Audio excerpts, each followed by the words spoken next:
Ер нь бол хүмүүс нэг болцоог хараад байдаг л да. Нэг өдөр л ингээд гарч за явъя гэл ямар нэг зүйл нэг тохирооч юм уу те. Тэрийг хүлээдэг л да. Аялахын тулд одоо энэ баяр өнгөргөө эсвэл нэг юм төрс өдрийн дараа ч юм уу те. Эсвэл тэд хүрчээд эсвэл тэгсний дараагаар гэдэг ямар нэг болол тавиад мэдээж амьдрал эмчигээс ямар нэг зүйл дуусахгүй л те. Дараалал шил дараалал юм гарч ирээд л байна. Тэг яг нэг азралаа олох аялал гэдэг бол шууд бүх зүйлээ орхиод шууд өнөөдөр хийх аяллыг хэлдэг гэж ойлгоод байгаа би тэр тий. Заавал өндөр зардал гаргаж аялахгүй тий. Ойрхон аялахад хүртэл гэр бүл аюу гоё халуун дотн нуур амьсгал бүрддэг байхгүй. Жишээлбэл бид нар ингээл шууд хагасаа бүтцэнд ч юм уу шийдэл вагоноор зүгээр нэг сэлэнг яваад ирэх аялал ч юм уу тий. Тэгэхэд хүртэл гэр бүл аюу гоё нэгдэж ойрхон заавал хүмүүс нөгөө заавал гадаад явна хаач байсан хэдэн жилийн дараа хол төлөвлөж байгаад ингээ гэдэг.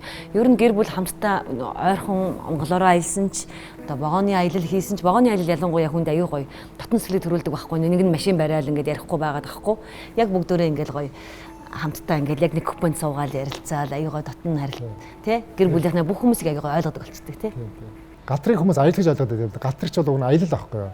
Аюу тав тухтай орчинд өсгөх ингээд гэр бүлээ аюу ингээд жоохон орчинд ингээд сүлжээ таслах хүний утасны сүлжээ тасарчаар ингээд хүмүүс амьд харилцаа үүсгэх юм байна л да. Тэр гэртээ ч станд очиход нэг wifi сүлжээ байгаа л байдаг. Тэр нь утас нь ингээд ажиллаад байдаг. Тэгээ галтганд явахаар сүлжээ тасчихдаг байхгүй. Тэгэл жижигхэн өрөө чи ингээд бид 5 6 орчдог. Тэгэхээр яалч нь халам дулаа уур амьсгал өрнөөл ингээд адал явдлаад өрнөдөг байхгүй. Тэгэхээр хүмүүс ойлголт тавиад за баяр өнгөрсний дараа тийм юм болсны дараа гэдэг нь зардалтаа хүмүүс аяллыг ер нь зарлаж ойлгоод байдаг да. Өндөр зарлаж ойлгоод байдаг тий. Олуулаа уучраас тийм болоогүй арай болоо дахиад жоох явж байгаа гэдэг нэг он цаг хүлээгээд ч юм уу тий. 20 жилийн агаар 10 жилийн агаар гэдэг айгүй нэг том зорилго болоо тавиад байдаг байхгүй. Нэг удаа хийх юм шиг. Нэг удаа хийх юм шиг зүйл биш байхгүй юу?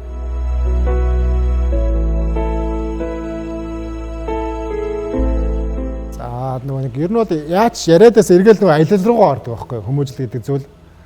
Тэгээ аялал гэдэг зүйлээс нөгөө нэг гол олох зүйл маань хүүхдээ хүмүүжил байд. Хоорондоо харилцаа байж идэг. Тэгээ нөгөө нэг аялахын тулд заавал хоорондоо найз болдог. Тэнд чинь нөгөө нэг би аав чи аав гэдэг ах зүйл байхгүй. Бүгдээ адилхан өөргөвчөө өөр нэг юмаа ингээ хамж явна. Буухтаа бүгдээ цамцаа аваараа гэж хариуцлагатай уучраас яг нэг хүн амьтанд даагаад өөрөө даатахад байхгүй өөрөөрийнх зүрх хариуцсан явдаг байхгүй. Тэгэхээр яг ингээ найз гэдэг бас нэг ухтон аялалтууд нэг үүсдэг. Тэгэхээр ойлголцоход амар би юм хийх хэрэгтэй байна. Чи ийм юм хийх хэрэгтэй байна. Эндээсээ нөгөө нэг хүмүүжил гэдэг зүйлийг хоорондоо ойлголж аваад тэгээд ажиллах зүйлүүд ажиллана л да. За энэ хүүхд яг юу сонирхоод байна. Юу мэдрээд байна. Хоорондоо яаж ярилцахаар байна гэдэг зүйлийг аяллаас ер нь аягүй олж авдаг. Тэгэхээр яг хүмүүжүүлэх гэхээс илүү хоорондоо ингээ аягүй танилцдаг хоорондоо. Бид нар хэдий амьдарч байгаа боловч нэг нэгээ мэдэхгүй зүйл аюух байдаг байхгүй юу? Дотносоогүй. Тэгээ дотносоогүй ойлгоогүй дотор ертөнц хэн бэ гэдгийг хүүхдэд танихгүйгээр ингээ өсгсөн хүмүүс ер нь аюух байдаг. Бид нар ч гэсэн заримдаа эргэлзэх энэ хүүхд ягаар ингээ ойлгохгүй болчихгүй гэдэг чинь хүн чинь танихгүй болчихсон байдаг байхгүй юу? Тэгэхээр нэг хамт байх хугацаанд мөр холдсон байж идэг. Сэтгэл ойлголцох яг ойрхон байгаад байгаа мөртлөө нэг сэтгэл хоцохоор нэг ойлголцохоо байждаг юм байна л да. Тэгэхээр хэрвээ ямар нэгэн ойлголцол чадахгүй зүйл бол энэ хүмүүжил гэж зүйлийг ерөөсөө хичнээн яриад за чи тийм хүн болох хэвээр, ийм хүн болох хэвээр гэдээ яриад ирээд ямар тийм зөв шийдэл бол биш юм гэж ойлгоод байгаа. Тийм тэгэхээр гэр бүл чадахгүй баха. Тийм жаргалтай гэр бүл болж чадахгүй. Ямарваа нэг зүйлийг альва зүйлийг хүчээр шийдээд за чи яг ийм хүн болох хэвээр, энэний төлөө чи амьдрах хэвээр ингээ зааж өгöd байхаар нөгөө нэг хүн биш нөгөө одоо програмчлагдсан робот маягийн төлөвлөгөөт зүйл болж байгаа байхгүй юу? Тэгэхээр яг хүн гэдэг зүйл яг тэр мэрэгчлээ очлоо гэхэд дургу бол тэрийг одоо хийхэд яг нөгөө амжилт гарах уугүй юу те. Тэгээ өнөө гэхэд би нэвтрүүлгээр ингээ юу харсан л да нэг аюу гой залуу харсан загвар зохион бүтээгч. Аав нь цэргийн хүн, ээж нь эмч хүн. Тэгсэн аав ээж нь хүүгээ нэг нь бол эмч болгоо, нэг нь бол цэрэг болгоо аюу хоорондоо ингэж ярилцдаг байсан байгаа байхгүй юу. Миний хүү эсвэл эмч болно, эсвэл цэрэг болгоо. Аав нь болохоор цэрэг хүн болох гэж бэлдээд ээж нь болохоор хүүгээ эмч болох гэж бэлдээдсэн байхгүй юу. Тэгсэн хүү үгүй миний өөрийн зорилго сонирхол байна. Би энийг алийг сонирхгүй байна. Би өөрийнхөө зорилгоор явна гэд загвар зохион бүтээгчүүлээд аюу гой үзэсгэлэн гаргаад амжилтанд хүрээд ингээд яг өөрийнхөө уран ингээд хүн яг өөрийнхөө хийж чаддгаа зүйлийг хийн гэдэг чинь аюу гой ингээд яалчгүй амжилтанд хүрдэг юм байна л да. Тэгээд тэр жишээнээс хараад ойлгосон та хүн ер нь яг л өөрийнхөө л явах хэрэгтэй байна. Дотор юу байгаа гэдэг мэдрэхийн тулд тэр хүнтэй аюу ярилцах хэрэгтэй, ойлголцох хэрэгтэй байна. Тэр дотор юу байгаа гэдэг нээж өгөх хэрэгтэй байна те. Гэдгийг мэдхийн тулд айгүйх найзууд болох хэрэгтэй гэж ойлгоод байгаа. Ер нь найзуудтай хүн айгүй амархан ойлголцдог шүү дээ. Хүүхдтэй л ойлгож чаддаг болохоос. Тэгэхээр найзуудтай өнгөрөх хугацаа яг байгаад байгаа байхгүй бид нарт. Тэгээ найзгаа гомдоочихгүй гэж яг яавал найз минь гомдчихдгүй, яавал баярлуу гэдэг хүмүүсээр айгүй амарх мэддэг шүү дээ. Тэгсэн хүүхэд нэг өдөр гомдсон байж байдаг тий. Хүүхэд нэг өдөр баярлаад тэрийг анзаардаг. Тэгээ тэр болон ингээ анзаарахын тулд ингээ хамт байх мөчөөт хэрэгтэй. Тэгэл эргэж ярихад нэг хүмүүжлэх гэж ярихад яалч бас аялал болоо явдаг юм л да. Тэгэхээр хамгийн ихний хүүхдээ хүмүүжлэх арга бол хүүхдтэйгээ ойр байх, аялал хийх гэж ойлгоод байгаа. Хүүхдийг нэг хүүхэд гэж бодоод тахаар нэг юу ч чаддаггүй амтан тий. Айгүй тийм юунаас ингээд тусгаарлах байх хэвээр ямар нэгэн бактери өрчихгүй нэг ямар нэгэн муу зүйлээс айчих хүүхдгээ бодоод тахаар нэг тийм нэг эмзэглэх болчиход байгаа юм аа л да. Өндөг шиг дарах хэвээр. Тэгхгүйгээр найз гэж бодохоос хамаагүй ойлгомжтой болчихлоо да. Найзтайгаа яаж харьцах хэвээр. Найзгаа хүн өндөгч дараад байхгүй. Найзтайгаас хаяа муудалцсан, сайдалсан, тэврэлцсэн. Тэгээ дотны юмаа ярина. Энд чинь адилхан хүн гэж ойлгож байгаа байхгүй. Найз гэдэг чинь бол хүн хүүхэд гэдэг болохоор ингээ ойлгочхоор чинь тэр чинь нэг өндөг гэж ойлгоод байгаа байхгүй хүмүүс. Тэгээ бид нар ч бас гэж ойлголдог да. Тийм нандинах хэвээр зүйл.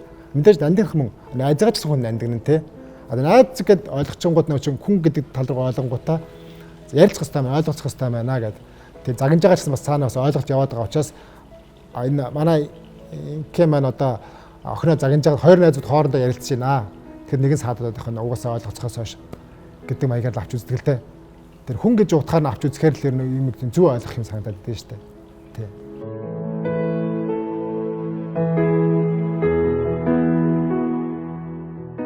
Хүмүүс харахад мэдээж аюух жаргалтай, байнга л инээж ажиглыг бэлтгуулдаг. Айл боловч эн чинь мэдээж амьдрал юм чинь жаргал байна, зовлон байна.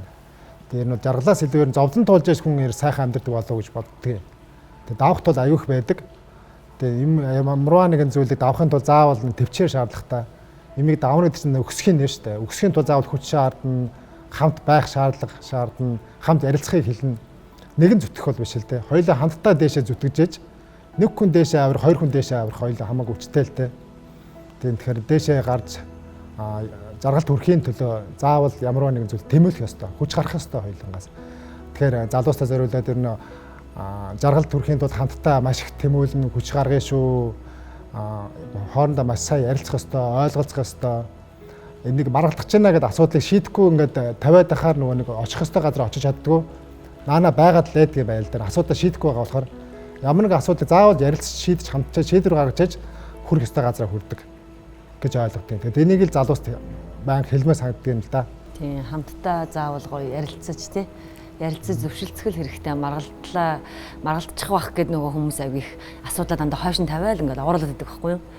Тэгээд хүн л юм чи битгаар бас хаяа маргалдаал маргалдсан мөртөг өнөөнийхөө ингээд яг зөв шийдэлд хүрвэл зүгээр юм санагддаг шүү дээ. Заавал асуудлаа ингээд нөгөө овоолоод авах биш.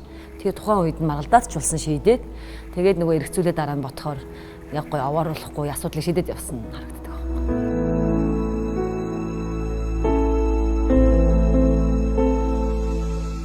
Ер нь хамгийн хэцүү нь тэр л дээ. Тэгсэн ч гэсэн ярилцсан л та. Маргалдаад тэгээ маргалд нь ярилцсан. Уралдан уурлан ингээ хүн эмоц гаргана. Мэдээж хоорондоо маргалж байгаа усуд мэдээж хөндлөнгийн харахад олигтой харагдахгүй л дээ. Тэр бол энэ хүн хөндлөнгөө харахад өөртөө харснаас олигтой харагдахгүй л дээ.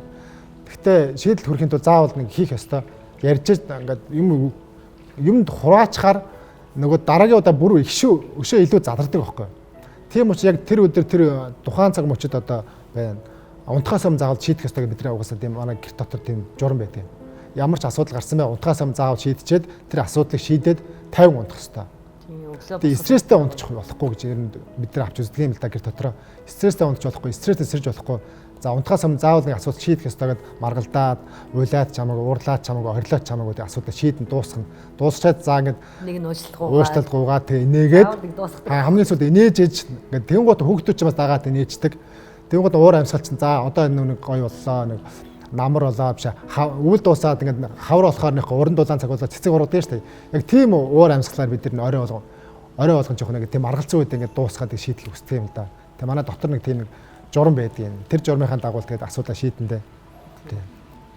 Заавал шийдэх ёстой. Шийдэл төрөхгүйгээр ямарваа нэгэн зүйл маргалчих байх гээл овоолоод байвал тэр чинь бүр дараагийн маргалт байна. Өшөө том болж. Бүр том болох сэдв магадлал бүр.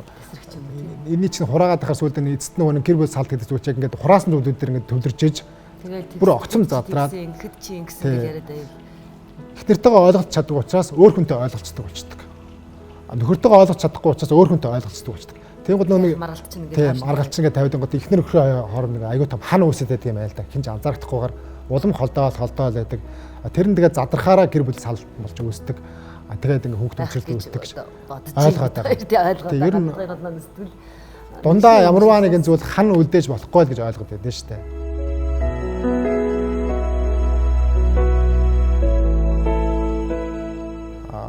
Аль болох одоо ертөнцөө хөл нийлэж алхаж явах хэрэгтэй гэж манай дэлхийн ертөнцөө хөл нийлэж алхах хэрэгтэй гэж бид нар шинэ үед шилжсэн байгаа тий. Тэгээ урд нь бид нар бол мэдээж хаалттай нийгэм, социалист нийгэм байсан. Одоо болохоор ардчилсан чөлөөт нийгэм орсон байна. Тэгэхээр мэдээж нийгмээ дагаж л явах хэрэгтэй л даа.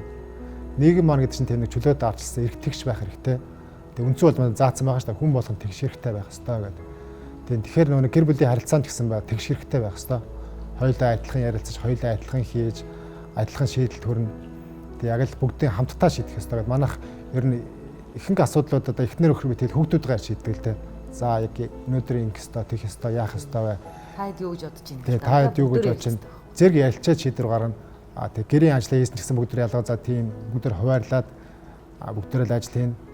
Тийм зарим хүмүүс нөгөө батмүх ахал одоо баг хийгээл эхнэр нь ингээд зүгээр сууж идэг юм болоо гэдэг байгаа байхгүй юу? Үгүй байхгүй. Яг гоё хуваарлаад ингээд. Тэр нь болохоор миний тэмдэглэл байгаа учраас би өөрийнхөө яг байгаа хэсгийг л ингээд аваад явна шүү дээ. Хүсэл тавьж байгаа. Тэгээ камер чинь миний утсанд намайг л дагаж явна шүү дээ. Тэгээ энэ хүний утсанд тусдаа өөрөө устгаад явж байгаа. Би жишээлбэл ингээд хоолой бич хооронд мөнхөө угаасан юм гаргаа хатаачдаг ч юм уу тий. Тэгээ хог дүүрсэн байвал хэн одоо мөнхөөч хайж болно. Хинч хайж болно. Заавал ингээд одоо чи хаяхгүй гэрээ эзэгтэл заавал хаях хэрэгтэй. Охтууд нь хаях хэрэгтэй гэдэг юм уу. Нөгөө хүмүүсийн тийм бас байгаа буруу ойлголт байдаг байхгүй. Хөөх 4 охинтой ч гэдэг мөнх ахал юм хийгээд тийм болгооч гэдэг. Тэгээ бүгд яг ингээд юм хуваарлж аваад бүгд ороод ерөөсөө одоо ингээд цаг амир баг байна. Эрт тунтах хэрэгтэй. Тэгэл ерөөсөө бүгд ингээ юм хуваарлж аваад тус тусынхаа юм игээд хичээлээ хийж байгаа хооронд аав ээж нь чинь аав ээж нь байхгүйгээр манай охтууд ч гэсэн аги өөр хариуцлага өөрөө мэдрээд нөгөө тэгэл өөрсдөө хийдэг байхгүй яг бүгд ингээл ерөөсөө би юу их ёстой вэ гэдэг ерөөс хэлүүлэхгүй ингээл хийгээд игээ явчихдаг. Тэгээд сурчдаг байхгүй яа юм да. Тэг мэдээж нөгөө сошиал амьдрал одоо гар утсгүй бол мэдээж бид нар амьдрал хэцүү болчиход байгаа шүү дээ. Тэгэхээр мэдээж тухайн гар утсандаа зарцуулах цаг хүн болгонд байгаа. Тэрнээс гадна өөрөөсөө хийх ёстой ажил гэдэг чинь үүргүүд бас байгаа. Тэрийг заавал хийн. Хийснийга дараагаар нөгөө нэг өөртөө утсаа шалгана юмаа үзэн шалгана цараа тийм юмд хийн л те аль алын зэрэг амжуулна. Тэгээд мэдээж тэгжэл нийгэмтэйгээ хөл зэрэг алхах ёстой гэж бодож байгаа. Тэрнээс нөгөө нэг зөвхөн утас шагаагаа ч юм уу эсвэл дан гэрийн ажил хийгээд байх ч юм уу тэр нь болохоор аль нэгэн зүйл орхигдуулаад байгаа гэж ойлгоод байдаг. Тэгээд ямар нэгэн зүйл тэнцвэртэй ойлгохын тулд аль алин талаас нь хийх ёстой. Бүр их биш маа гэдэг яаж ихлүүлэх ёстой те. Тэгээд тэр хийж үзэж л одоо юм зөв буруу гэдгийг ойлгоно л доо. Хийж үзээгүй байж одоо хог асгаж үзээгүй хог асах муу гэдэг одоо хүн яаж мэдэх вэ те? Аяг уугааж үзээгүй юм ч одоо аяг уух муу гэдэг одоо тэр хүн яаж мэдсэн байх вэ? Тэ. Тэгэхээр хийж үзээж л байгаа энэ чинь сайн муу үр дагавруудыг хэлэх баг гэж ойлгоод байгаа. Тэгээ энийг л бид нар одоо шинэ үеийн нийгэм ардчилсан цөлөөт нийгэм гэж ойлгоод байгаа л да.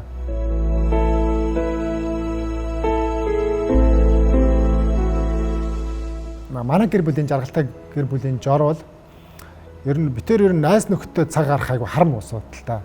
Тэгээ аюу дуудуулж яаж гуйлгуулж яаж очино. Тэгээ нэлээ удаж яаж очино. Тэр цагуудыг бид нар хүүхдүүдтэй гаргадаг. Ер нь бол яаж хийж байгаа л хүүхдүүдтэй цаг гаргаалахаар хүүхдүүдтэй ойлголцоход аюу амар дөхөн байдаг л да. Хүүхдүүдтэй аюу гаргадаг хүн л дээ. Тэгээд эргээ харангуут миний нөгөө битэрийн хүүхдүүдтэй өнгөрөөсөн цаг хугацаа аюу байдаг учраас аюу хүүхдүүдтэй аюу хамархан ойлголцдог гэж боддог юм. Тэгэхээр жаргалтай гэр бүлийн жор нь бол жаргалтай хүүхдүүд юм аа гэж ойлгоод байгаа битээр. Тийм хүүхдүүдтэйгээ гэр бүлтэйгээ илүү их цагийг гаргуулал тэр гэр бүл жаргалтай гэр бүл болж чадах юм аа. Тэгэл жаргалтай гэр бүлийн нууц жаргалтай хүүхдүүд л юм да.